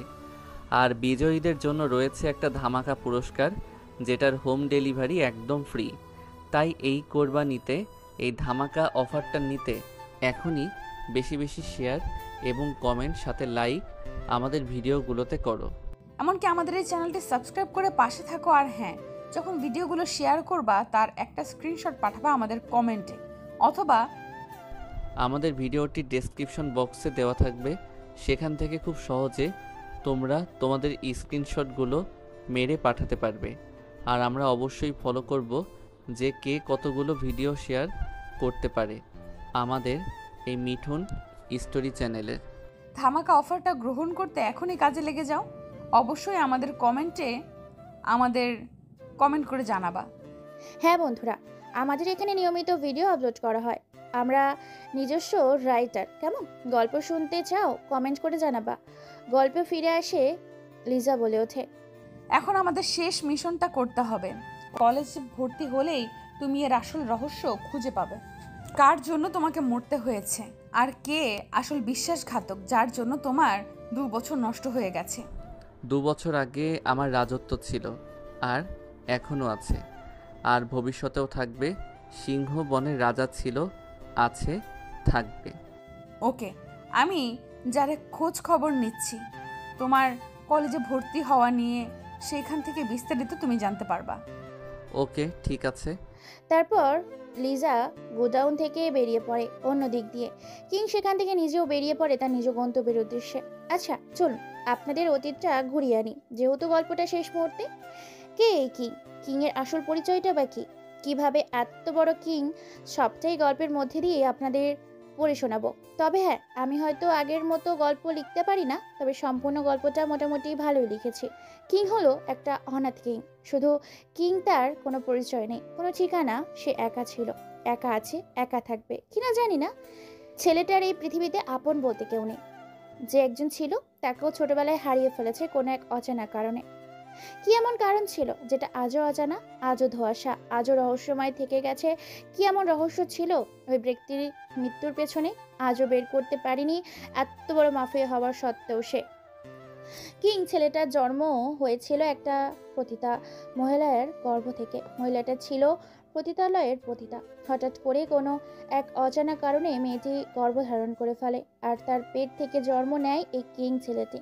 ধীরে ধীরে বড় হতে থাকে। তার মা সেসব কাজ করতে থাকে নিশিরাতের পরই সবার কাছে। ধীরে ধীরে কিং বড় হতে থাকে। সমাজের মানুষ কিছু ছেলে পেলে যেগুলো রাতের আধারে তার মায়ের কাছে যেত, তারপর তাকে বেশার ছেলে বলতো, এমনকি মাগির ছেলেও বলতো। এইগুলা শুনতে শুনতে এসে নিজের কন্ট্রোল হারিয়ে ফেলেছিল। কতবার সে সহ্য করবে? যেখানে যায় সেখানে মানুষ তাকে অপমান করতে থাকে। একদিন রাতে কিং অন্য রুমে শুয়ে আছে। 3টি ছেলে এসে তার মায়ের সাথে বদ্ধ রুমে ঢুকে। 3টা ছেলে রঙ্গনীলায় মেতে ওঠে। তার মা চিৎকার করতে থাকে। কিং আর এসব সহ্য করতে না পেরে ঘর থেকে একটা বড় ধরনের রামদা বের করে। তারপর দরজা ভেঙে রুমের ভেতর ঢুকে সেই 3টে ছেলে শরীর থেকে মাথাটা আলাদা করে ফেলে। পুরো রক্তটা হয়ে ওঠে। কিং যেন ভয়ঙ্কর রূপের রূপ ধারণ করেছে। চিৎকার করে বলে ওঠে, অনেক হয়েছে মা, তুমি আমাকে জন্ম দিয়েছ ছোট্ট 2টা পেটের জন্য। তুমি অনেক পাপ করছো। তোমাকে সারা জীবনের জন্য এই পাপ থেকে আমি মুক্তি দিতে চাই। কথাটা বলে নিজের মায়ের পেটের ভেতর ঢুকিয়ে দেয় ধারালো ছুরিটা। মুহূর্তের মধ্যেই পেট কেটে গড় গড় করে রক্ত বেরোতে থাকে। তারপর ছেলে তিনটিকে খণ্ড খণ্ড করে কয়েকটা টুকরো করে ফেলে। তারপর বেরিয়ে পড়ে তার অজানা নিজ গন্তব্যের উদ্দেশ্যে। লেখাপড়ার পাশাপাশি রাস্তার বড় হবার কারণে হয়ে ওঠে রাস্তার বকাটে ছেলে। ধীরে ধীরে মারপিট সহ মারামারিতে যুক্ত হয় কিং। কিং ধীরে ধীরে হয়ে ওঠে মাস্তান। ছদ্মবেশে বিভিন্ন জায়গায় রাতের আধারে মিশনে গিয়ে মানুষ হত্যা করে আসেন। গ্যাং সহ অনেক মানুষকে লুটপাট করে ধীরে ধীরে একটা গেঞ্জি গ্যাংস্টার হয়ে ওঠে। গরিব দুঃখী মানুষের পাশে দাঁড়ায়, তাদের সাহায্য করার সহযোগিতা করে। নিজে অনেকগুলো বৃদ্ধাশ্রম ও এতিমখানা তৈরি করেছে। সেই পাশাপাশি বিভিন্ন বৈদেশিক ডলার নিজের দেশে নিয়ে আসে। ধীরে ধীরে মাস্তান হয়ে ওঠে। বিভিন্ন জায়গায় তার নাম ছড়িয়ে পড়ে। অনেকগুলো দেশে তার রাজত্ব চলতে থাকে। অন্যদিকে আমাদের গল্পের 2 নম্বর নায়িকা হচ্ছে লিজা। লিজা কলেজে পরীক্ষা দিয়েছে সবে মাত্র, এবার অনার্সে ভর্তি হচ্ছে। লেখাপড়ায় বেশ ভালো, দেখতে শুনতে বেশ সুন্দর, স্মার্ট, স্টাইলিশ। যেমনই রূপ তেমনই গুণ। বাবা মায়ের একমাত্র সন্তান। বাবা ব্যবসা করে, মা গৃহিণী। হঠাৎ করে চোখ আটকে যায় সোহাগ নামের এক ছেলের। সোহাগ নামের ছেলেটি হচ্ছে তার দলের অপকর্মের অনেক রকম ব্যবসা সে হ্যান্ডেল করত। একদিন চোখ যায় সোহাগের লিজার ওপর। ধীরে ধীরে যাকে বিরক্ত করতে থাকে, তাকে প্রস্তাব দেয়, রাজি হয় না। ছেলেটি খারাপ, বারবার তার পরিবারকে হুমকি দেয়। ধীরে ধীরে মেয়েটি আর সহ্য করতে না পেরে ছেলেটিকে রাস্তায় অপমান করে থাপ্পড় মারার কারণে ছেলেটি রাতের আধারে গিয়ে তার বাবা মাকে নৃশংসভাবে জবাই করে মেরে ফেলে। মেয়েটিকে চেয়ারের সাথে বেঁধে ফেলে, অর্থাৎ লিজাকে চেয়ারের সাথে বেঁধে ফেলে। তারপর তার সামনেই পাঠা ছাগলের মতো যেভাবে বলি দেওয়া হয়, ঠিক সেইভাবেই একই স্টাইলে একই নিয়মে সোহাগ মেরে ফেলে তার বাবা মাকে। এটা দেখে জ্ঞান হারিয়ে ফেলে লিজা। তারপর লিজার বাঁধন খুলে দিয়ে নিজে কোনো মতে সেখান থেকে পালিয়ে যায়। নিজেকে আর খুঁজে পায়নি সোহাগ। পরে লিজার পিছন নিতে নিতে লিজা গিয়ে ধাক্কা খায় একটি গাড়ির সাথে। সেই গাড়িটা ছিল কিংয়ের। সেখানেই পরিচয় হয় লিজার সাথে। লিজা হাউমাউ করে কাঁদতে কাঁদতে বলে ওঠে, প্লিজ আমাকে বাঁচান, আমাকে মেরে ফেলবে। ওকে আমার মা বাবাকে জবাই করে মেরে ফেলেছে। ওরা আমাকে ধরলে মেরে ফেলবে। আপনি আমাকে বাঁচান। কিং গাড়ি থেকে নেমে আসে, কোমরে বন্ধু, হাতে রুমাল বাঁধা, চোখের রঙিন সানগ্লাসটা, চুলগুলো স্টাইলিশ করা, সর্বদিক দিয়ে বেশ স্মার্ট লাগছে। ছেলেগুলোর দিকে তাকিয়ে মুচকি হাসি দেয় সোহাগ। বলে ওঠে, আরে ওই শালার কথা বলার সময় নেই, বুঝলি? মালটাকে ছেড়ে পাখিটা আমার হাতে তুলে দে। নিজের জীবনটাকে নিয়ে এখান থেকে কেটে পড়। তুই যত বড় কোটিপতি হোস না কেন, ভাব দেখাবি না। আমি কিন্তু কথা কম কাজ বেশি করি। সোহাগ নামে ছেলেটির মুখে এরকম কথা শুনে কিং এবার রহস্যময় মুচকি হাসি দেয়। সোহাগ শুধু সবেমাত্র মুখ খুলেছে, কিন্তু কোনো কথা বলতে পারেনি। কথা বলার আগেই 4টা গরম বুলেট এসে তার পা হাতে লাগে। চিৎকার করে বলে ওঠে সোহাগ, আরে শালা খানকির পো, গুলি করলি কেন? কোনো কথা ছাড়াই তাকে মেরে ফেলে। তারপর মেয়েটিকে নিয়ে সেখান থেকে চলে আসে। ধীরে ধীরে মেয়েটির সাথে তার ভালো সম্পর্ক হয়। মেয়েটি ধীরে ধীরে কিংয়ের সাথে কাজ করতে থাকে।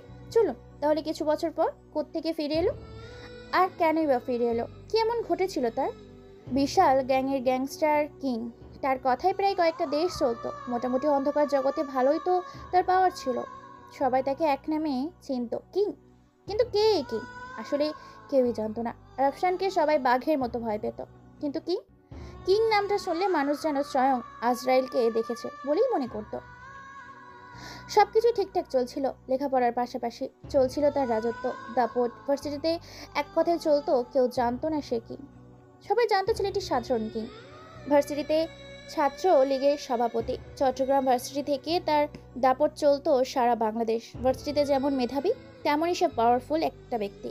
কিন্তু বিশ্বাসঘাতকতার কারণে সে ধোকায় পড়ে যায়। বিশ্বাসঘাতকতা করে তার সাথে অনেক ভার্সিটিতে। তার সাথে বিশ্বাসঘাতকতা করে কয়েকজন মিলে তার দলের ছেলেপিলেকে বিশ্বাসঘাতকতা করেছিল, শুধুমাত্র একটা মেয়েকে পাওয়ার লোভে। মেয়েটির নাম ছিল রিয়া। রিয়া ছিল সেই ভার্সিটির শিক্ষার্থী। সে রূপে গুণে যেমন ছিল, তেমনই ছিল লেখাপড়ায়। দেখতে অনেক সুন্দর, মায়াবী। চোখগুলো কাজল কালো, ঘন তার চুলের আবরণ যেমন আকাশে হালকা মেঘ ছড়ালে চারিদিকটা এক সুন্দর রূপে রূপান্তরিত হয়, ঠিক তেমনই। যখন রিয়া মুচকি হাসতো, তার সেই হাসিতে যেন মুখটা ঝরত। অনেক সুন্দর দেখতে, স্মার্ট, স্টাইলিশ রিয়া। রিয়া ছিল মধ্যবিত্ত পরিবারের বিলং করা এক মেয়ে। রিয়ার বাবা মা সবাই ছিল বাবা মায়ের একমাত্র সন্তান, তাই হাজার কষ্ট হলেও তাকে পড়ালেখায় বেশ ভালোই হতো। সেই ভার্সিটিতেই পড়ালেখা করত। কিং পড়ালেখার পাশাপাশি মাস্তানি রাফিয়ান জগতের রাজা, কালো দুনিয়ার বাদশাহ, আরও অনেক জগতেই তার নাম ছড়িয়ে পড়েছিল। কিং দেখতে বেশ সুন্দর, 6 ফুট 3 বা 4 ইঞ্চি হবে, বেশ স্বাস্থ্যবান, স্টাইলিশও বটে, দেখতে শুনতে বেশ ভালো। চুলগুলো সিল্কি ও স্টাইলিশ করা কাটা, ফ্রেম করার জন্য একদম পারফেক্ট কিং। রিয়া কিন্তু পছন্দ করতো কিংকে, আর রিয়াকে পছন্দ করতো কিং। ভার্সিটিতে টপার হচ্ছে রিয়া এবং কিং, দুজনেই দেখতে স্মার্ট ও বেশ সুন্দর। ভার্সিটির মাঝেই সবাই বসে আছে, সবাই যে যার মতো গল্প করছে। গল্পের মাঝখানে একসময় রফশান বলে ওঠে, কিরে কিং, তুই কি আজকাল মেয়েদের খবর রাখিস নাকি? যে ছেলে কিনা মেয়েদের দিকে তাকায়ও না, সে কিনা আজকের মেয়েদের খবর রাখছে, ব্যাপারটা তো ইন্টারেস্টিং তো। রফশানের কথা শুনে সবাই হেসে দেয়। কিং নামে ছেলেটির দিকে তাকায় সবাই।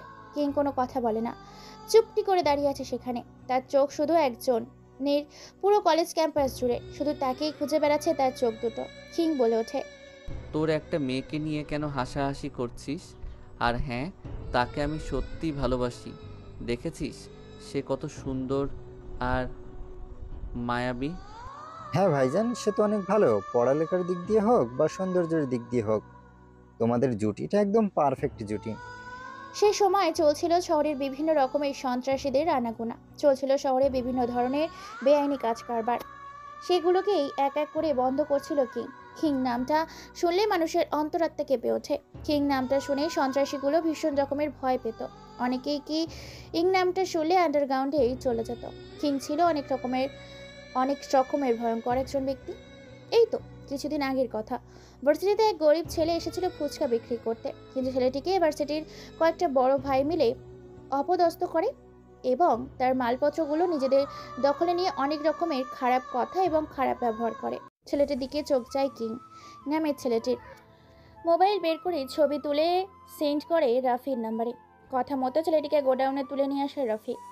রাত 10টা বাজে। পুরো রুমটা অন্ধকার ও ভয়ঙ্কর পরিবেশ হয়ে উঠেছে। গোডাউনের ভিতরেই কিং এসে উপস্থিত হবার সাথে সাথে রাফি বলে ওঠে, ভাই, আপনি এসেছেন। শালাকে অনেক রকমের ডিগ্রি দিয়েছে, কিন্তু কোনো কথাই বলছে না। শুধু এটুকুই বলেছে আমরা নাকি কাজটা ভালো করছি না, তার সাথে খারাপ ব্যবহার করে প্রতিশোধ সে তুলবে। তার বড় ভাই আফ্রিকার ডন, আর তার বাবা পৃথিবীর সবথেকে উচ্ছৃঙ্খল দেশ ইসরায়েলে আমেরিকার শেয়ার পার্টনার, যে দেশগুলো থেকে বিভিন্ন রকমের খারাপ খারাপ কাজ কারবার, অস্ত্র, হিরোইন পাচার করে, বিভিন্ন ভার্সিটিতে পাচার করত। কথা কি করে বের করতে হয় সেটা আমার জানা আছে। রুমটাতে আলো জ্বালিয়ে ফুটন্ত গরম পানি নিয়ে আয়, সাথে আমার বক্সটা নিয়ে আসবি। ওকে ভাই, ঠিক আছে, আমি সব কিছু রেডি করছি। আর সে 3 নম্বর রুমের 4 নম্বর গোপন স্থানে রাখা আছে। কিং আর কোনো কথা বলে না। কিং একটা মুচকি হাসি দেয়। তার এই হাসিতে লেগে আছে অনেক ধরনের মায়া, অনেক ধরনের এক অন্যরকম রহস্যময় কিছু গল্প। কোনো কথা ছাড়াই রুমের ভেতর প্রবেশ করে কিং। অন্যদিকে রাফি ফুটন্ত গরম পানি নিয়ে এসে হাজির হয় রুমের ভেতর। কোনো কথা ছাড়াই বক্স থেকে একটা হালকা ব্লেড নিয়ে গলায় কিছুটা অংশ কেটে দেয়। সাথে সাথেই তাজা লাল রক্ত বের হতে থাকে। এটা দেখে রাফি বিস্মিত। কোনো কথা ছাড়াই মুখের ভেতর একটা কাপড় ভরে দেয়। ছেলেটি তার চোখ দুটোকে বন্ধ করে নিয়েছে। চোখ দুটো যেন খুলে রেখে নিজের চোখে নিজের অত্যাচারটা দেখতে পারে, সেই জন্য তার চোখ দুটোকে এক রসমালাইয়ের আঠা দিয়ে দেয়। চোখ দুটো মেলে আছে। 2টা পাইপ নিয়ে নাকের ভেতর ঢুকিয়ে দেয়। তারপর প্লাস্টিকের একটা মগে খানিকটা ফুটন্ত গরম পানি নিয়ে নাকের ভেতর ঢেলে দেয়, সাথে একটু পেঁয়াজের রস ঢেলে দেয়। আবার তার সাথেই ছেলেটি যেন এক গগন কাঁপানোর চিৎকার দেয়, কিন্তু তার চিৎকার বের হয় না। পাঁঠা ছাগলকে যেভাবে জবাই করে ঠিক সেইভাবেই যেন সেখানে লাফালাফি করতে থাকে। কিং বলে ওঠে, কিরে, তোর নাকি অনেক পাওয়ার? তুই আমার দলের ছেলেদের নাকি বলেছিস মেরে ফেলবি? তোর পাওয়ার কোথায় দেখি এখন? মুখের ভেতর থেকে কাপড়টা সরিয়ে দেয় ছেলেটি। চিৎকার করে বলে ওঠে, দেখ, তুই কিন্তু কাজটা ভালো করলি না। আমার সাথে শত্রুতা করে তুই সে ভার্সিটিতে টিকতে পারবি না। আরে রাখ বেটা তোর অ্যাডভাইস। আমি কিং সেটা জানলেই তো তুই শেষ, আর আমাকে দিচ্ছিস অ্যাডভাইস? তুই হয়তো জানিস না যে আমার ভাই কি করে আর আমি কি করি।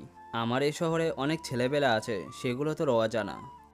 শালা, তোকে মেরে এমন জায়গায় ফেলে দেব না যে সেই জায়গার মাটিটা পর্যন্ত তোকে নিতে ভয় পাবে। ছেলেটি এবার তার কথায় হেসে দিয়েই বলে ওঠে, পাগলা, তুই নিজের পায়ে নিজেই কুড়োল মারলি। মানুষ চিনতে তুই বড় ভুল করলি। মরার জন্য তুই তৈরি হয়ে নে। ছেলেটির কথায় যেন হু হু করে হেসে ওঠে কিং। কিং এরকম পাগলামো দেখে ছেলেটি বেশ চিন্তায় পড়ে যায়।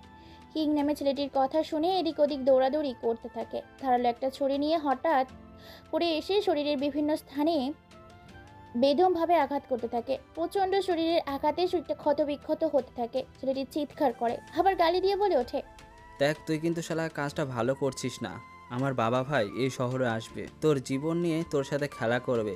মাস্তানি শহরের মাস্তানি হয়েছিস, রাফিয়ান জগতের রাজা হয়েছিস, কিন্তু সাইবার ওয়ার্ল্ডের ক্রিমিনালদের সাথে পাঙ্গা দিয়ে তুই কাজটা ভালো করলি না রে।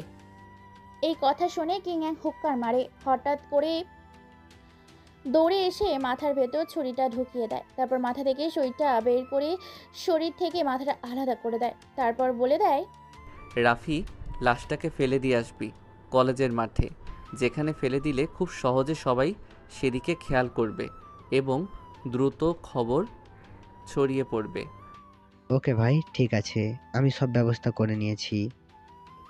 বড় ধরনের একটা গাড়ি নিয়ে বেরিয়ে পড়ে তার নিজ গন্তব্যের উদ্দেশ্যে। কিং ছেলেটির আরেকটি নাম আছে, সেটা হলো রাফিন। রাফিন সেখান থেকে বেরিয়ে পড়ে তার বাসার উদ্দেশ্যে। পুরো বাসাতে পুরো ছেলেপেলে দিয়ে ভরপুর। তার সিকিউরিটি সহ শুরু করে অনেক রকমের ছেলেপুলে রাখা হয়েছে। বাড়িটা তার নির্জন স্থানে, প্রায় শহর থেকে অনেকটা দূরে, আবার শহরের কাছেও না, শহর থেকে বেশি দূরেও না, ঠিক মাঝামাঝিতে, ভার্সিটির কাছে 2 মিনিটের রাস্তা ভার্সিটি। পরের দিন কলেজে এটা নিয়ে হইচই পড়ে যায়। কেউ বা কারা মেরে ফেলে গেছে ছেলেটি, সারা বিশ্বে খবর ছড়িয়ে পড়ে।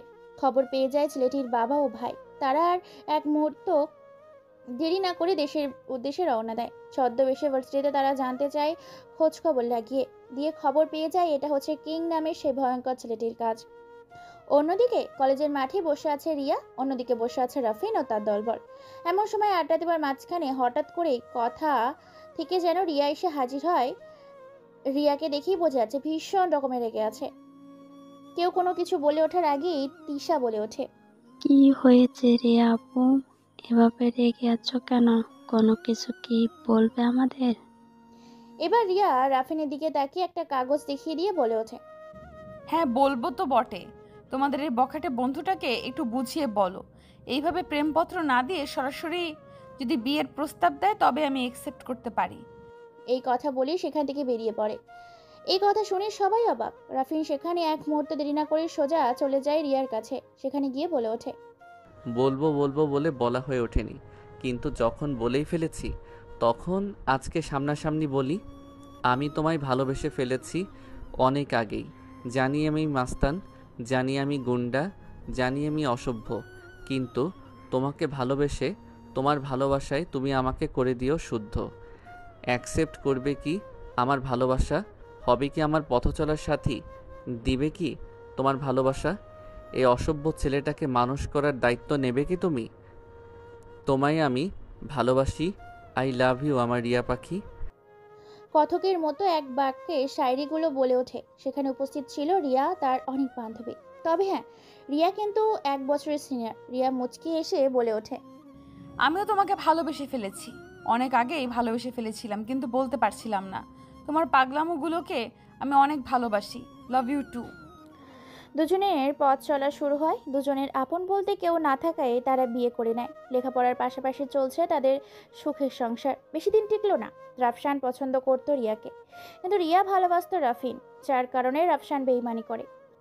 অন্যদিকে ছেলেটিকে মেরে ফেলার পর তার ভাই এবং বাবা মিলে ষড়যন্ত্র করতে থাকে কিং নামে সেই রাফিন ছেলেটাকে কী করে মারবে।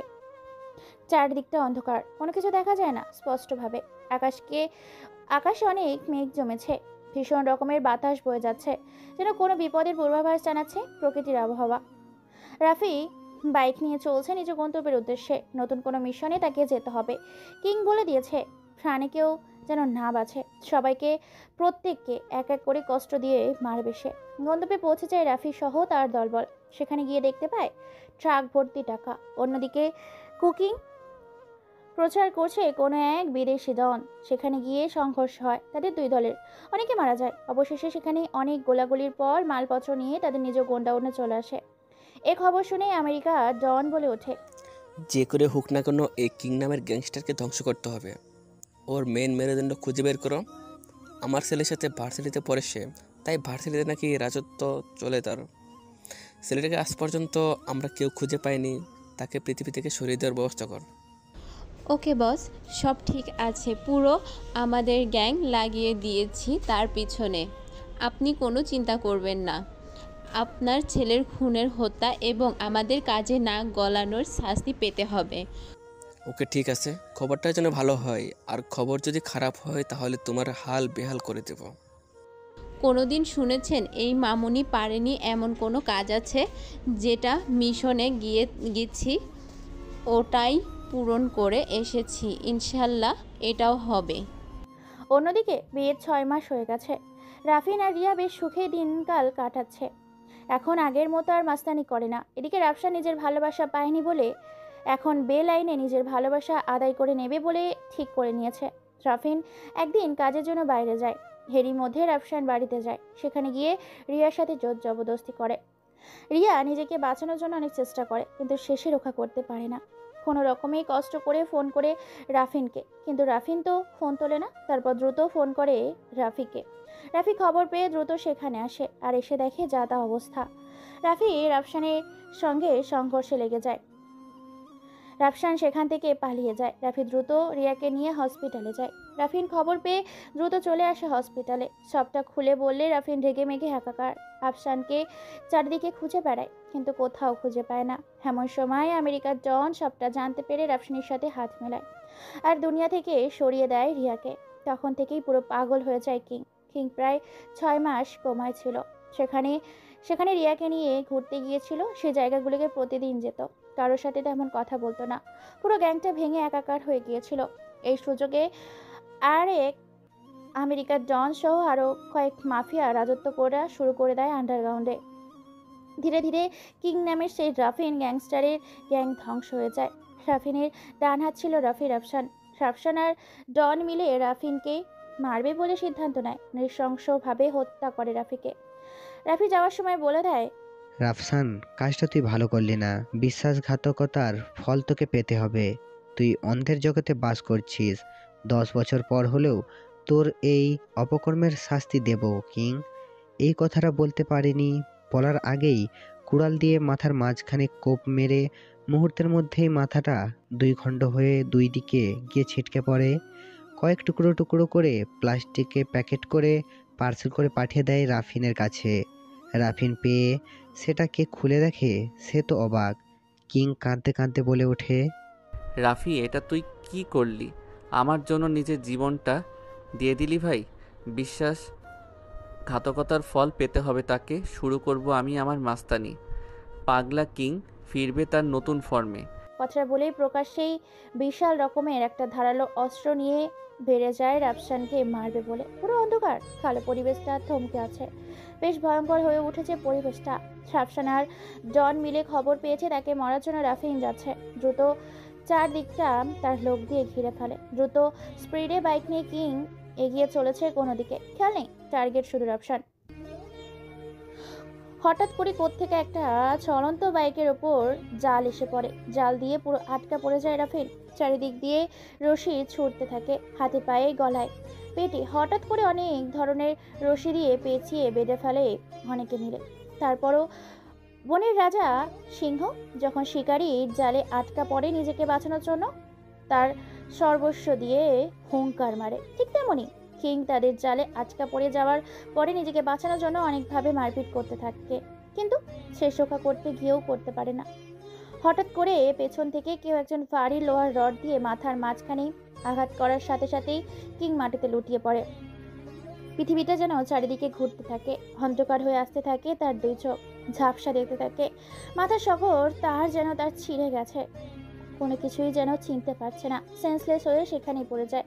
রাফসান ডন মিলে সেখানে উচ্চ স্বরে হাসতে থাকে, কিন্তু সেখানে হঠাৎ করে আর এক অজানা আগন্তুক হাজির হয়, আর সেখান থেকেই সবার চোখে ধুলা দিয়ে নিয়ে যায় কিংকে। তারপর কিং অসুস্থ হয়, প্রায় 2 বছর হয়ে যায়। 2 বছর পর তার জ্ঞান ফিরে। জ্ঞান ফিরতেই তাকে সবটা খুলে বলে। সবটা শুনে সে পাগল হয়ে যায়, প্রতিশোধ নিতে চায়। নিজেকে সেইভাবেই তৈরি করে ভেঙে যাওয়া তার সাম্রাজ্যের রাজা আবার তৈরি করে। তখন থেকে এক এক করে নৃশংসভাবে মারতে থাকে, কারণ তারা বিশ্বাসঘাতকতা করেছিল তার সাথে। লিজার ব্যাপারটা তো আপনারা আগেই জানেন, তাই আর বললাম না। নিজে তার সাথে কাজ করে বিভিন্ন মিশনে যায়, অনেকে মারি, সকলের গলা থেকে মাথাটা আলাদা করে ফেলে। সব জায়গায় সব মিশনে একসাথে কাজ করে তারা, দুজন মিলে প্রায় অনেকজনকেই মেরে ফেলেছে। কয়েকজনে শুধু বাকি আছে, বিশ্বাসঘাতককে খুব কষ্ট করেই মারবে। কিং বলে ওঠে, লিজা, আর কে কে বাকি আছে আমার লিস্টে চেক কর তাদের সবাইকে। তেমন কেউ নেই, প্রায় 5 জনের মতো আছে, আর এদেরকে মেরে ফেললো। আমাদের মিশন সাকসেসফুল। আমাদের গ্যাংটা আগে থেকে 2 গুণ পাওয়ারফুল হয়েছে, আগে থেকেও সারা বিশ্বে নাম ছড়িয়েছে। প্রায় 8টা রাজ্যের মানুষ তোমাকে শুভকামনা জানিয়েছে, সাথে সে দেশের মাফিয়াগুলো তোমার সাথে কাজ করবে বলে হাত মিলিয়েছে। এবং কয়েকটা গ্রুপ আছে যেগুলো আমেরিকান ডনের কথায় চলে। আর সেই ডনকে পেতে হলে রাফসানকে ধরতে হবে, আর রাফসানকে ধরতে হলে তার কাছের ছেলে রিটনকে ধরতে হবে। ওকে, ঠিক আছে। লিটন কোথায় থাকে, কি করে? তাকে যে করে হোক তুলে নিয়ে আসো। আজকে তার খেলা খতম করব। আমার ছেলেপেলেগুলোকে পুরো ভার্সিটিতে লাগিয়ে দাও, আমি জানতে চাই। হ্যাঁ, ওকে, ঠিক আছে, তুমি চিন্তা করো না, কয়েক ঘন্টার মধ্যে তোমার কাজ হয়ে যাবে। বেশি দেরি না করে কয়েক ঘন্টা অতিক্রম হতে না হতেই লিটনকে তুলে নিয়ে আসে ফোড়া বাড়ির ভেতর। লিটন সেখানে বিভিন্ন খাবারের কেমিক্যাল কম দামে সেগুলো বাজারে সেল করায় ব্যবসা করত। সেখানে কেমিক্যাল খাবারে দিচ্ছিল নিউটন, আর সেখান থেকে এটাকে তুলে নিয়ে আসে গোডাউনের ভেতরে চেহারে বেঁধে রাখা হচ্ছে তাকে। কিং বলে ওঠে, কয়লার বক্সটা নিয়ে আসো। ওকে। লিটন, দেখ, তুই নতুন এ জগতে, আমাকে চিনিস কিনা জানি না, আমার সম্বন্ধে শুনেছিস কিনা তাও জানি না, তবে তোকে বলে রাখি, সিংহ খেপে গেলে খুব বড় মাসুল দিতে হবে। যা জিজ্ঞেস করছি তাই বল, রাফসান কোথায়? লিটন এক বাক্যে বলে দেয় সে জানে না। লিটন কোনো কিছু বলবে না বলেই শপথ করে। এটা শুনে লিজা বলে ওঠে, তাহলে তোকে মরতে হবে, আর মরার জন্য তুই পুরোপুরি তৈরি হয়ে নে। কোনো কথা বলে না, কয়লাতে আগুন জ্বালিয়ে দেয়, তারপর তার পা আগুনের মাঝখানে রেখে চিৎকার করতে থাকে। লিটন মুহূর্তের মধ্যেই পা দুটো ঝলসে যায়, মাংসগুলো টপ করে গড়ে পড়তে থাকে সেই কয়লার আগুনে। আগুন ধরে যায়, যেন শরীরের ভেতর তার অদ্ভুত শিহরণ বয়ে যাচ্ছে। অতিরিক্ত আগুনের তাপ থাকায় যেন তার পায়ের হাড়গুলো পর্যন্ত চলে যাচ্ছে। এরই মধ্যে মরিচের গুঁড়া, পেঁয়াজের রস ও রসুন এক জায়গায় মিশ্রণ করে সেইগুলোকে রসে পরিণত করে ইঞ্জেকশনের মাধ্যমে শরীরে পুশ করে দেয়। সাথে সাথে জ্বলতে থাকে তার শরীর, পাগলের মতো লাফালাফি করতে থাকে। কয়েক জায়গায় তার শরীরে আঘাত করে, সেই জায়গাগুলোতে লবণ ঢেলে দেয়। কৃষকে এর পচে যাওয়া চাপা মরিচের রস ছেড়ে দেয়, তারপর হাতের বাঁধন খুলে দেয়। পাগলের মতো সামনে থাকা ব্লেডগুলো দিয়ে তার ক্ষত স্থানগুলোকে কাটতে থাকে। সে নিজের শরীরটাকে কেটে কেটে একাকার করে দেয়, মাংসগুলো পিস পিস হয়ে যেতে থাকে। তারপর পার্সেল করে পাঠিয়ে দেয় রাফসানের রাজস্থানে কাছে। রাফসান এটা দেখেই ভয়ে আগেই শেষ। রাফসানকে যে করে হোক তুলে নিয়ে আসবে বলে লিজা বেরিয়ে আসে। ওইদিকে রাসেল লিটনের লাশ দেখার সাথে সাথে প্লেন না করে গিয়ে ট্রেনের উদ্দেশ্যে রওনা দেয় কুমিল্লা শহরে। পালিয়ে যাবে প্রায় 20 গ্রাম এলাকাতে। চারদিকে তার ছেলেপুলে রয়েছে। লিজা খবর পায়, দ্রুত সেখান থেকে তুলে নিয়ে আসে রাফসানকে উল্টিয়ে রাখা হয়েছে। রাসেল বলে ওঠে, আমাকে ছেড়ে দাও, আমার ভুল হয়েছে। আমি বলে দিচ্ছি, রাফসান এই শহরে আছে, ভার্সিটির সেই পাশের যে বাড়িতে আছে সেখানে সে থাকে। আর এসব কিছুর সাথে আমেরিকার ডন এবং আমাদের কলেজের ভিপি এবং প্রিন্সিপাল জড়িত আছে। কথাটা শোনার সাথে সাথেই উচ্চ স্বরে হাসতে থাকে কিং আর লিজা। এরপর তো সব বলে দিয়েছে, তাই মৃত্যুটা খুব সহজভাবেই দেবে বলে সিদ্ধান্ত নেয় কিং। বলে ওঠে, তোর মৃত্যুটা খুব আরামদায়ক হবে। এই নাও তোমার সেই আরামদায়ক মৃত্যুর যন্ত্র। চকচক করে আগুনে পোড়া লোহার রড এখনো যেন লোহা থেকে টপ টপ করে আগুনের লোহাগুলো ঝরে পড়ছে। এতটাই আগুন দিয়ে পুড়িয়ে লাল করে এনেছে লোহাটাকে। কোনো কথা ছাড়াই লিজা রাসেলের প্যান্টে খুলে নেয়, তারপর রাসেলের পায়খানার দরজা দিয়ে বড় রডটা ঢুকিয়ে দেয়। সাথে সাথেই যেন ভেতরটা জ্বলে যায়। চিৎকার দেওয়া তার এই চিৎকার যেন পুরো পৃথিবীটা কেঁপে ওঠে। সেখানে ছটপট করতে থাকে। মৃত্যুর যন্ত্রণা যেন আরো ভয়ঙ্কর হয়ে যায়। মুহূর্তের মধ্যেই পায়খানা দরজা সহ ভেতরের অধিকাংশ জিনিস তার জ্বলে যায়। সর্বপ্রথম তার কলিজাটাই জ্বলে যায়। তারপর তাকে আরেকটু কষ্ট দেওয়ার জন্য তার ওই দরজা দিয়ে রডটা ভেতরে ঢুকিয়ে দেওয়ার পরেই সেটাকে কৃষক পানি শ্যাকা মেশিনে স্টার্ট দেওয়ার জন্য যেভাবে মেশিন স্টার্ট দেয় ঠিক সেইভাবে লোহার রডটা ঘোরাতে থাকে। এক পর্যায়ে পেট ভেদ করে মাথার মগজ দিয়ে বের হয়ে আসে লোহার রডটা। ঠিক সেইভাবে পার্সেল করে পাঠিয়ে দেয় রাফসানের কাছে। রাফসান সব দেখে ভয়ে সেখানেই শেষ। দ্রুত ফোন করে ডনকে। ডন বলে ওঠে, আমি সব জানি, তুমি দ্রুত সেখান থেকে চলে আসো যদি নিজের জীবন বাঁচাতে চাও। আমি 5টা মাফিয়া গ্যাংয়ের কথা বলছি, প্রায় 5 লক্ষ বেশি আমাদের ছেলে হয়েছে, তাকে পৃথিবী থেকে সরিয়ে দেব। তুমি চলে আসো আমার দেশে। আমি যেখানে আছি সেখানে কেউ জানে না। এখান থেকে বের হলেই আমার মৃত্যু, কারণ আমাকে সাপোর্ট দেওয়ার মতো এদেশে আর কেউ নেই। সবাইকে সে নৃশংসভাবে মেরে ফেলেছে। অনেকের লাশ আমার কাছে আছে, আর অনেককে নিখোঁজ করে রেখেছে সেই কিং।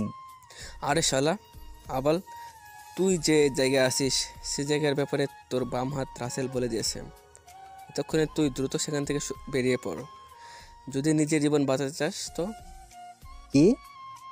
কথাটা শোনার সাথে সাথেই সেই অবস্থায় এয়ারপোর্টের উদ্দেশ্যে। পরনে তেমন কোনো কিছুই নেই, সাদা রঙের একটা লুঙ্গি ও পরনে একটা পাতলা স্যান্ডো গেঞ্জি। গাড়ি নিয়ে রওনা দেয় এয়ারপোর্টের উদ্দেশ্যে। সেখানে প্রায় কয়েক কোটি টাকা নিয়ে নিজেই একটা প্লেন দখল করে নেয়। এটা একটা প্লেনকে ভাড়া নিয়ে আমেরিকার উদ্দেশ্যে, কিন্তু সে জানেই না তার মৃত্যু সেই প্লেনেই রেখা আছে। সেই প্লেনটা ছিল রাফিনের কেনা, আর রাফিন এই প্লেনে ভাড়া নেয় রাফসান।